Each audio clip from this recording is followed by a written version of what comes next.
السلام علیکم ناظرین، آپ کو آج ایک سچا واقعہ بتاتے ہیں۔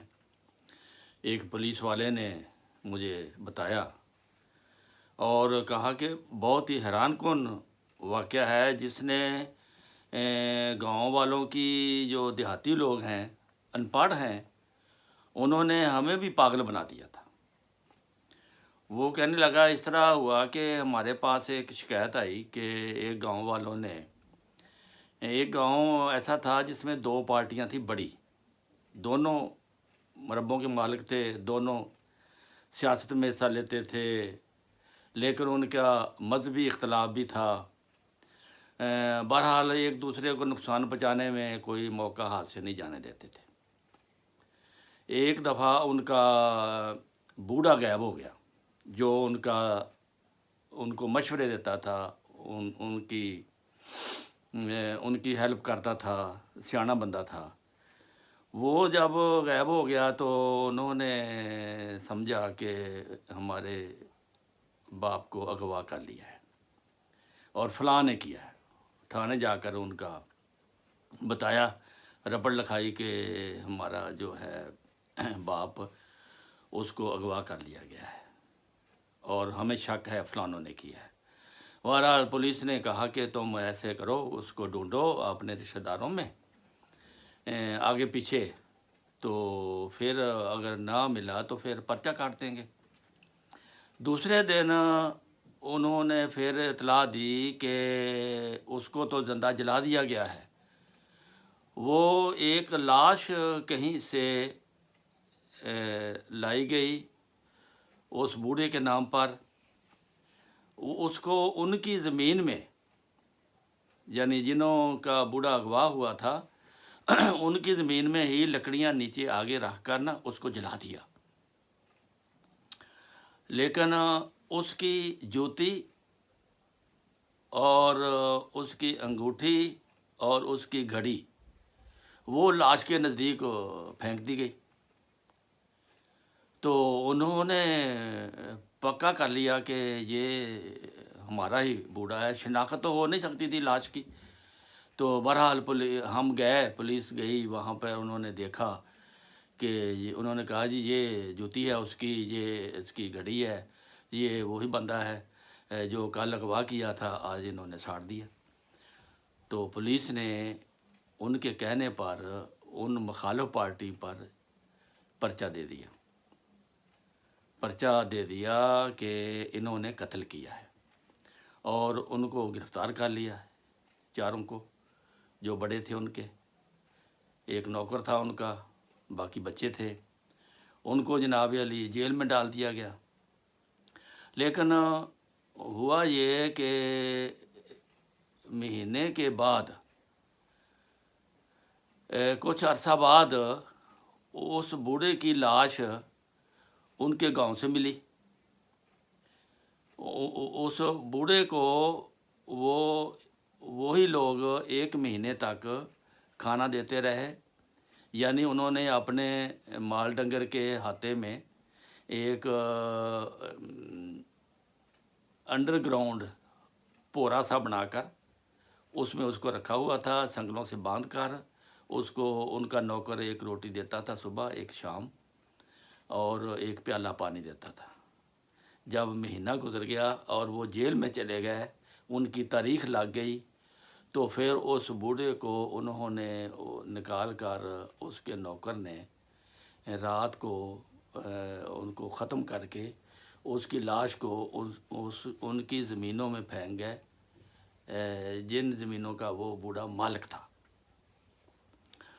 اب پولیس پہلے ان پر پرچہ کاٹ چکی تھی، اب انہوں نے کہا کہ یہ ہمارا باپ ہے، اس کو پہلے اغوا کیا، اب انہوں نے قتل کر دیا۔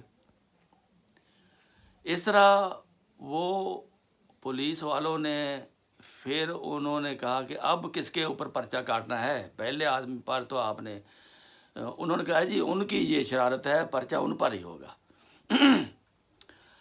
پرچہ جب ان پر کر دیا اس بوڑھے کا، جس کی لاش برآمد ہوئی تھی، جو ان کا اصلی باپ تھا، تو ان کے وکیل نے جو اندر تھے انہوں نے جج صاحب کو درخواست دی کہ میرے موکل جو ہے وہ بے گناہ ہیں. انہوں نے جس بندے کے مارنے کا پرچہ جس کی وجہ سے وہ اندر ہیں وہ بوڑھا تو 1 مہینے کے بعد اب مرا ہے اور اس کی لاش ان کو مل گئی ہے, انہوں نے پہچان لی ہے. تو اس لیے میرے جو موکل ہیں جو جیل میں ہیں, جو ناجائز تاریخ بھگت رہے ہیں, ناجائز سزا بھگت رہے ہیں, ان کو بحال کیا جائے. تو جج صاحب نے جب تاریخ پڑھی تو جج نے بلایا, ہمیں کہا, پولیس کو کہا کہ تم پولیس والے کیا کرتے ہو؟ 1 مہینہ پہلے آپ ایک بندے کے مرنے کا پرچہ کاٹتے ہو اور لوگوں کو 4 لوگوں کو جیل میں ڈالتے ہو, اور پھر مہینے کے بعد آپ وہی نام کی لاش جس کے نام پر پہلے پرچہ کاٹا تھا, جس کی موت کا, اب دوبارہ پھر کاٹ دیا ہے. اب بتاؤ کہ پہلا بندہ وہ کون تھا جس کے مرنے پر آپ نے غلط پرچہ ان لوگوں پر کاٹا. تو پولیس والے حیران پریشان تھے کہ اب کیا کیا جائے. کہنے لگے کہ ہمارے طوطے اڑ گئے, جج نے ہماری بےعزتی کی کہ ایک بندہ آپ کی تحقیقات جو ہے وہ نامکمل ہے اور یہ ناقابل قبول ہے. یہ بندہ جس کے مرنے کی آپ 1 مہینہ پہلے پرچہ کٹوا کر یہ 4 کو اندر کرایا ہوا ہے, یہ تو جیل میں ہے. اب تم نے پھر ان کے خلاف یہ پرچہ کاٹ دیا ہے, اس لیے یہ کیس مشکوک ہے. جا کر صحیح آپ تحقیق کرو اور صحیح بندے پر پرچہ کرو اور پھر اس پہ مقدمہ چلاؤ. تو ان 4 کو انہوں نے بری کر دیا جج نے. وہ چاروں گھر آ گئے.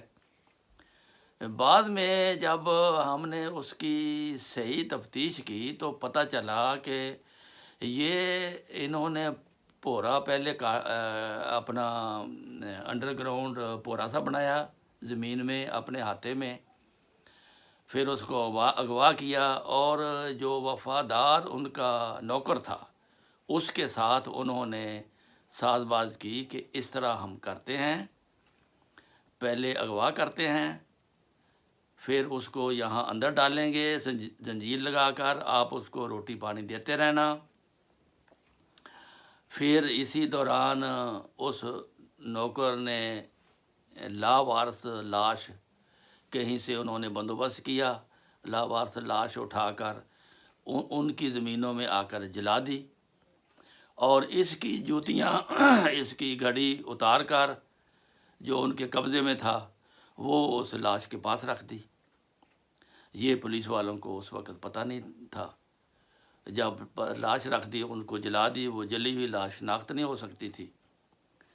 تو اس طرح پولیس والے بھی یقین ہو گیا کہ یہی بندہ ہے, یہ جوتیاں ملی ہیں اس لیے پرچہ کاٹ دیا. جب پرچہ کاٹ دیا اور مخالف اس کے جو نوکر تھا ان کا, اس کے جو سردار تھے, وہ اندر جیل میں چلے گئے. دراصل اس کو مارنا مقصود تھا. جب وہ جیل میں 1-2 مہینے رہے تو اس دوران پھر انہوں نے نوکر کو کہا کہ اب اس کا کام تمام کر کے اس کی لاش کو اس کی زمین میں پھینک دو. وہ پھر مروایا بھی کسی اور سے, اس نے پیسے دے کر مروا کر پھر اپنے ریڑھی پر رکھ کر آدھی رات کو ان کی زمینوں میں پھینکا جب لوگ سوئے ہوئے تھے. صبح اٹھے تو انہوں نے دیکھا یہ ہمارے باپ کی لاش ہے.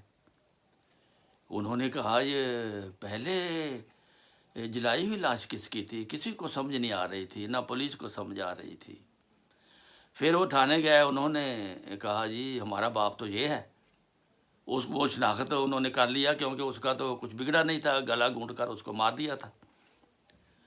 تو وہ پھر پولیس والوں نے پھر انہی کے خلاف پرچہ کاٹا، کیونکہ مالکوں نے تو انہی کے خلاف کٹوانا تھا، کہ اس کے دشمن ان کے وہی تھے۔ تو اس طرح یہ مما ایسے حل ہوا کہ پولیس والوں کو ایک دفعہ انہوں نے ذمہ نے پاگل بنا دیا، اور وہ چارے جو ہے تھے مخالف فریق جو جیل میں تھے وہ بری ہو گئے، اور دوسرے مخالفوں کا باپ بھی مار دیا، اور ان کو ملا بھی کچھ نہیں، اور قتل کر کے بری بھی ہو گئے۔ تو اس طرح یہ دیہاتی لوگ ہیں، یہ بڑے سکیمر ہوتے ہیں، یہ ایسی سکیم بناتے ہیں کہ بڑوں کو یہ چکر دے دیتے ہیں، وکیلوں کو، پولیس کو۔ تو یہ سچا واقعہ ہے۔ انہوں نے کہا یہ ہماری آپ بیتی ہے اور میرے ساتھ یہ ہوا ہے، میں اس کیس میں ملوث تھا۔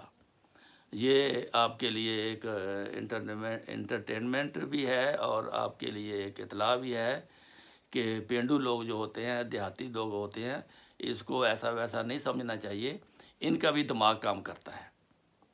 یہ بھی ایسی اسکیمیں بناتے ہیں کہ بڑوں کو یہ جناب چکر دے دیتے ہیں۔